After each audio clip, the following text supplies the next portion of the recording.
Približno polovica zdravnikov, kakih 15, je potem, ko je oddelala službo v ptujski bolnišnici, ob popoldnevih, ponoči in med vikendi opravljala enako delo na istih oddelkih, a kot zasebniki. Samo letos naj bi jim javni zavod skupno nakazal okoli 325 tisoč evrov bruto.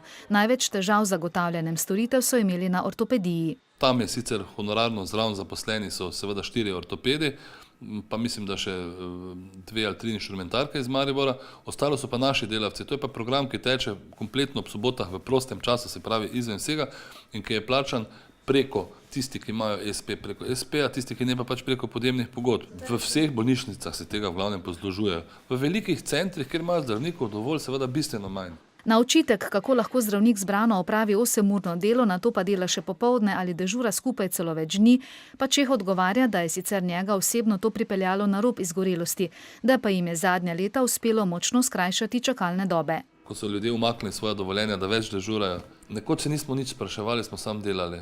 Danes smo opazili, da je dosti teh mlajših zdravnikov reklo, da v bistvu njih ne zanimajo ta dežurstva in denar, ki je s tem povezan, ampak si želijo prosti čas. Ministrstvo za zdravje, ki naj bi bilo seznanjeno s tem, da zadnja leta ptujska bolnišnica sklepa pogodbe s svojimi lastnimi zdravniki, zdaj menda zahteva, naj se vse te pogodbe z novim letom razveljavijo.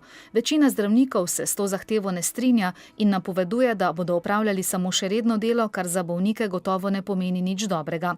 Uradnega odgovora z ministrstva sicer nismo dobili, pričakujemo ga lahko prihodnji teden.